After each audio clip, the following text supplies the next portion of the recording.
12 years after walking away, I returned to the man who erased me. This time he was in a casket. His new wife smirked. Then the lawyer read the will. $1.4 million, the mountain house, and a letter. All mine. The final line he wrote? It shattered everything. When I walked into the church that morning, it felt like I'd stepped into a place that had been waiting to swallow me whole. The air changed. Conversations stuttered to a halt. People glanced, then stared, then looked away too quickly. I heard my name whispered under breath, like something sour. I hadn't been back to Boulder in over 12 years, and yet here I was, walking into my ex-husband's funeral like some unfinished chapter everyone thought had already closed. Robert Langford, Rob, was laid out in a walnut casket lined with white silk, his hands folded neatly, a half-smile still playing on his lips like he'd won something. Claire, his second wife, sat front and center, her black dress hugging her as if it needed to prove something. She dabbed at her eyes, but I didn't see a single tear fall. Beside her were Sophie and Ethan, my children. My daughter, always gentle, glanced back when I entered. My son didn't. His shoulders tightened. Neither of them waved. Neither of them smiled. I took a seat near the back, quietly folding my coat in my lap like armor. It wasn't my place anymore, not really. This town, this family, this chapter, it all belonged to someone else now. But I hadn't come for them. I didn't show up to make a scene, or to prove anything. I came because no matter how it ended, Rob had once been my entire world. And some part of me, maybe the part that still remembered his laugh before it turned cold, needed to see this through. People leaned toward each other, whispering, nudging, wondering. I caught pieces. Is that Diana? I thought she moved out east. Why would she come back after all this time? I kept my chin up and my eyes forward. Let them talk. Let them wonder. They didn't know the story. Not really. The minister spoke gently about Rob's legacy, his business, his mentorship, his generous donations to the community. I sat there listening, and for a moment I drifted, remembering a younger Rob, barefoot on the back porch, his hair still dark, a baby cradled in one arm and a blueprint in the other. That man had disappeared long before the final years of our marriage. Maybe even before Claire entered the picture. After the service, there was a hush when the lawyer, a man in a gray suit with a voice like polished stone, stepped up to the podium. There are some instructions left by Mr. Langford to be shared today, he said. Just like that, every head turned toward me. I didn't move. I didn't blink. My name, spoken out loud, was like a spark in dry grass. And in that moment I knew. Something was coming. Something no one else expected. But before we get to that part, I need to tell you the rest. My story. Because people forget that I existed long before Claire, and long after Rob started losing pieces of himself. They forget I wasn't just the ex-wife. I was once the center of that man's universe. Rob and I met in our late 20s. I was a ceramics student at a small liberal arts college. He was all suits and spreadsheets, newly graduated and already full of ambition. We were opposites in every way. He liked rules and I loved mess. He liked control, and I found beauty in things that cracked. But we made sense back then. We balanced each other. We got married in a simple ceremony in my friend's backyard. White lights strung in the trees, mismatched chairs, a cake from the local grocery store. We couldn't afford much, but we were happy. We rented a small house near downtown Boulder. I set up a pottery wheel in the basement. He turned the guest bedroom into a makeshift office. We lived off hope and microwave meals. Then came the babies, Ethan first, all lungs and curiosity. Sophie 2 years later, soft and quiet. I pressed pause on my dreams so Rob could build his. He promised we were in it together. He worked late nights, said he was doing it for us. I believed him. I don't regret those years. Not really. I loved raising my children. I loved the small things, packing lunches, watching cartoons with them in our pajamas, helping with art projects. I tried to keep a little bit of myself alive too. I'd paint late into the night or teach pottery classes at the community center. It wasn't the studio I once dreamed of, but it was enough, for a while. But Rob changed. Or maybe he just peeled back the layers and revealed who he really was. As his business grew, so did his distance. He came home later. He stopped asking about my classes. Stopped noticing when I got new glasses or rearranged the living room. When I showed him a new piece of work, he'd glance and mumble, "Nice."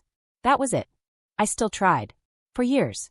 Because I thought that's what marriage was: commitment, compromise, waiting out the dry spells. I convinced myself he was just stressed. That we'd find our way back. But we didn't. And then Claire happened. She was younger. Sharper.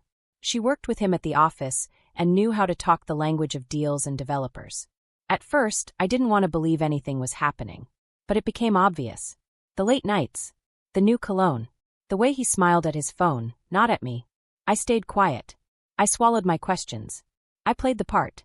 Then came the night of Sophie's engagement barbecue. The backyard was filled with fairy lights and laughter. I'd spent the entire day preparing food, setting up decorations, trying to make everything perfect. And then Rob raised his glass and made a toast. Here's to Sophie, who's as lovely as her mother and, I hope, more willing to take a leap when it matters. Diana's always been the stable one. The old oak tree that never moves. People laughed. I smiled. And something inside me snapped. He didn't see me anymore. Not really. Maybe he never did. A few months later, he asked me to leave. He didn't use those words, of course. He said we needed space. That we were growing apart. I didn't cry. I didn't fight. I packed what was mine and left the house I helped design. The house where I raised our kids. The house I thought I'd grow old in. I moved to Asheville, found a small apartment with peeling wallpaper and just enough light to keep plants alive. I got a job at a bookstore downtown, shelving paperbacks and hosting Children's Story Hour on Saturdays. It wasn't much, but it was quiet. Safe. For a while I disappeared. Not just from Rob's life, but from the world. Even my children. Sophie visited occasionally. Ethan didn't. I think he blamed me, though he never said it. I let them have their distance. I didn't try to rewrite what they thought they knew. Maybe I was too tired. Then Sam died. My brother. He was the only person who truly asked how I was during the divorce. He used to say, "You were always more than just someone's wife, Dee." After his funeral, I found a box he'd left for me. In it, a folded letter. From Rob. A letter he never sent. And everything changed after I read it. The envelope was old, yellowed just slightly at the edges. My name was written on the front in Rob's handwriting. Loopy neat, unmistakably his. I remember sitting at my kitchen table, the box of Sam's belongings open beside me, my hands trembling as I unfolded the letter. I don't know what I expected. Maybe a cold explanation. Maybe another dismissal dressed up as formality. But what I found inside wasn't that. It wasn't dated. It wasn't signed Love, Rob. Just Rob. Like he knew that was all he could offer me anymore. He wrote that he didn't leave because I wasn't enough. He left because he was ashamed of who he had become, and being around me reminded him of the man he used to be. He said Claire didn't know the whole of him, and that's why it was easier to be with her. She hadn't seen the cracks. I had. I knew him too well. And that scared him. He wrote, "You were always the steady one, Diana. The only constant. I wish I could say that I made choices out of courage, but the truth is, I was a coward. I hope one day you understand that none of it was because of you. You were never the problem. You were the best thing I had." I must have read it 5 times, then again the next morning. It didn't change everything, but it shifted something inside me. For so long, I'd been walking around carrying this quiet shame, wondering what I'd done wrong. I told myself I was too boring, too emotional, too soft. But those words on the page gave me back something I hadn't even realized I'd lost, my truth. I didn't tell anyone about the letter. Not Sophie. Not Ethan. Definitely not Claire. It was mine. A final, silent confession from a man who could never say it to my face. But it helped me begin again. I started going back to the community center in Asheville, where I used to teach pottery on weekends. The first time I walked in, the smell of clay and wet stone made my throat tighten. I'd forgotten how much I missed it, the way spinning something on the wheel felt like meditation, like prayer. I began small. A bowl here, a vase there. Then I started teaching again. A beginner's class for women over 50. Most of them came not to make perfect art, but to remember how it felt to make something with their hands. We talked a lot during those classes. About grief. About aging. About all the things we'd given up and were now trying to reclaim. They didn't know the full story of my past, but they didn't need to. We understood each other in that way women often do, without asking too much. I let my silver hair grow out. Stopped coloring it. For the first time, I looked in the mirror and saw someone real, not a version trying to stay palatable. I started journaling every night, writing about my childhood, my marriage, the quiet things I'd buried for years. It wasn't always easy. Some entries ended in tears. But over time, the words became lighter. Then one day, a letter arrived in the mail from a law firm in Boulder. At first, I thought it was a mistake. I hadn't lived there in over a decade. But it had my name on it. Inside was a formal invitation to the final reading of Rob's will. Apparently, There were provisions involving me that required my presence. I didn't know what to think. Why would Rob include me in anything after all that time? I considered ignoring it. But something in me, it wasn't anger, more like curiosity, told me to go. I made the trip quietly. No one knew. Not Sophie. Not Ethan. I stayed in a small inn just outside town. The night before the reading, I walked the old streets I used to know so well. The bookstore where I bought picture books for the kids. The cafe Rob and I once escaped to on rainy Sundays. So much had changed, and yet the ache in my chest was familiar. Not sharp anymore, but dull. Worn in. The next morning, I arrived at the law office early. I wore a gray blazer, no makeup, hair pulled back. I wasn't there to impress anyone. I just wanted to understand. The room was smaller than I imagined. Claire was already seated, her lips pursed like she'd been sucking on lemons. She gave me a tight nod and looked away. Sophie sat beside her, looking unsure. Ethan was next to the window, arms crossed. He didn't look at me. I took a seat alone. Thomas Greer, the estate attorney, entered with a thick folder. He began reading the standard legal statements. I watched the others. Claire fidgeted. Ethan stared out the window. Sophie kept glancing toward me, then away. I stayed still. Then the lawyer reached the part that changed everything. To Diana Keller, the deceased leaves full ownership of the mountain property located at 547 Timber Ridge Road in Vail, Colorado, previously held under Langford Holdings. The property has been transferred in her name with no outstanding debts. There was an audible inhale. Claire stiffened. Ethan's brow furrowed. Sophie blinked. Thomas continued. Additionally, to Diana Keller, a dedicated arts endowment titled the Diana Keller Studio Grant has been established in the amount of $600,000 to support creative women over the age of 50. I didn't speak. I didn't react. I felt Claire's eyes on me, but I kept mine on the table. There is also a written statement from Mr. Langford, Thomas added. May I read it aloud? No one objected. He unfolded the letter. If Diana is in the room, then she is braver than I ever was. To my children, know that your mother gave up more than either of you ever knew. She was the reason we had a home, not just a house. Claire, you stood by me in later years, and I thank you. But this is for the woman who knew me at my beginning and stood by me longer than I deserved. Diana, I hope this gives you back something I couldn't while I was alive. The room was so quiet I could hear the clock ticking. Claire's jaw clenched. He was confused at the end, she muttered. But the lawyer shook his head. All documents were notarized and confirmed. The court has approved them. I stood slowly. I looked at Ethan, then Sophie. No anger. Just honesty. I didn't come to take anything, I said, voice steady. I came to hear the truth. Now I've heard it. And then I left. That moment wasn't about money or property. It was about being seen, finally fully, after years of invisibility. Rob hadn't said those words when he was alive, but he'd left them behind. And that was something. I returned to Asheville the next day. The air felt different. Lighter. Like the past had finally loosened its grip. But just when I thought it was over, another call came. This time from the court itself. And what I learned next would shake me deeper than anything that came before. The call came a week after I returned to Asheville. I remember it clearly because I was sitting on my porch, drinking my morning tea, watching the wind move through the trees like it had somewhere to be. I didn't recognize the number, but I answered anyway. The voice on the other end was polite but firm. It was someone from the probate court in Boulder. There's been a development, Ms. Keller, he said. We uncovered additional accounts and assets connected to Mr. Langford's estate. These were not disclosed during the divorce and were hidden under alternative business names. As such, you may be legally entitled to them. I didn't say anything at first. My heart was pounding in my ears. I don't understand, I finally said. What kind of accounts? The man explained carefully that Rob had created a series of shell companies, quietly funneling earnings from side investments, real estate deals, and even shares in a startup. These funds had been diverted during the last years of our marriage.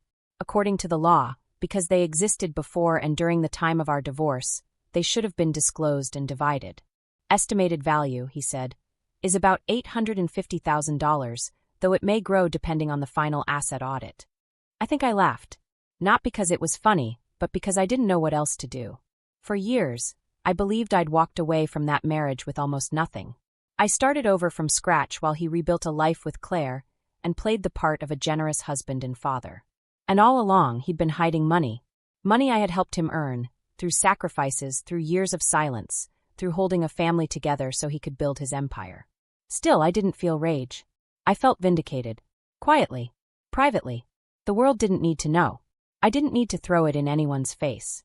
But inside me, something finally clicked into place. He'd spent years erasing me, and now, without even meaning to, he had written me back into the story. I called Dean Holloway, one of Sam's old friends and a retired estate lawyer. He had helped me review the will. When I told him what the court found, he let out a slow whistle. "Well, Diana," he said, "it looks like Rob's guilt came wrapped in compound interest." We both laughed. Then I got serious. "I don't want all of it. Not for myself." Dean understood. Together, we redirected a portion of the funds, $200,000, to create the Sam Keller Fund, a scholarship for women over 40 going back to school. I knew Sam would have loved that. He always believed in second chances. The rest I kept. Not out of greed. Not out of spite. But because I had earned it. Every late night. Every forgotten birthday. Every silent dinner and brushed-off comment. I had paid for it with pieces of myself. This wasn't a prize. It was restoration. I didn't tell Ethan or Sophie right away. Honestly, I didn't know how. Our relationship was still fragile. Sophie had texted me a few days after the will reading. I didn't know any of it. "I don't know what to say." I wrote back. "You don't have to say anything. Just be honest with yourself." Ethan stayed silent. I understood. He had always been close to his father, and I'm sure what came out in that reading felt like betrayal. To question the man he admired would mean rewriting the past. And that's not easy for anyone. A few weeks passed. I began settling into a new rhythm. I found a larger space just outside Asheville and opened a proper pottery studio. Nothing fancy. Exposed brick, wooden tables, shelves lined with old tools. I taught classes 3 times a week and hosted weekend workshops. Women came with stories and baggage and hope. We painted, we shaped, we talked. Healing, I discovered, happens best in quiet places with stained hands and full hearts. Then one Saturday afternoon, I was elbow-deep in clay when a familiar car pulled into the gravel driveway. I recognized it instantly. Sophie stepped out, her curls pulled into a messy bun, eyes searching. I wiped my hands and walked to the door. "Hey," she said softly. "Hey," I replied just as quiet. She hesitated. "I was hoping we could talk. I know I should have come sooner." I stepped aside and motioned for her to come in. "You're here now. That's enough." We sat at one of the work tables, the late light spilling across the floor in long golden lines. Sophie looked around, smiling at the mess. "This place feels like you," she said. "It's warm. It breathes." I laughed. "It's mine." For the first time in a long while, that means something. She grew quiet. Then, I believed Dad. I believed Claire. I thought, "You just left because you didn't want us anymore." That stung. But I didn't flinch. "I didn't leave because I stopped loving you," I said. "I left because staying meant disappearing. And I wasn't ready to vanish." She reached across the table and took my hand. "I see that now. I'm sorry for not asking your side. For not seeing you." We sat in silence for a while, letting the air speak. I didn't need her to say more. Her being there was enough. Eventually she said, "Ethan's struggling. He doesn't know how to process all this." "I know," I said. "Give him time. Or don't. But that's his journey now." Before she left, she asked if she could visit again. Maybe even learn how to throw clay. "Of course," I told her.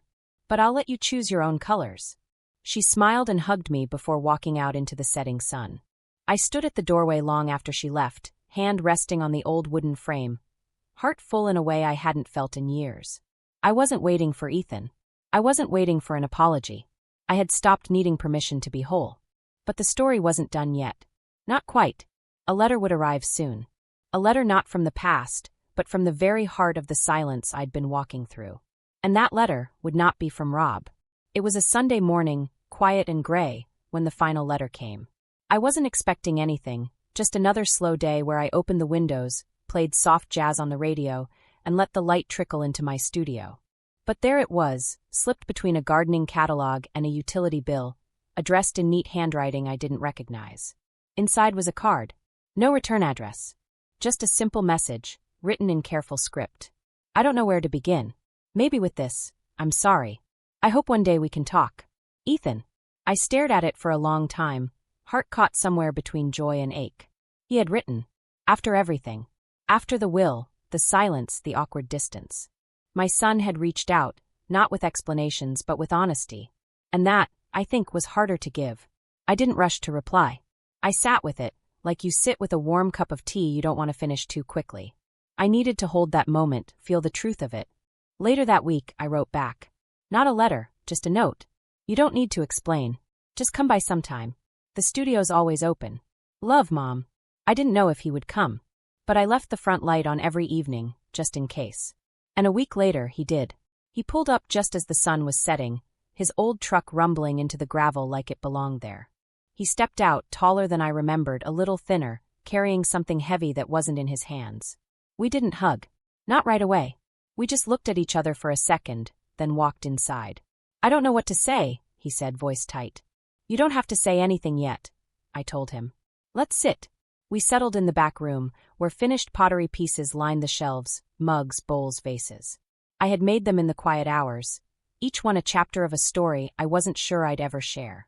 He picked one up, turned it over in his hands, then set it down carefully. I was angry, he admitted. After Dad died. After the will. It felt like everything I thought I knew was flipped. I nodded. That's fair. I kept thinking you just gave up on us. I gave up on being invisible, I said gently. But I never gave up on you.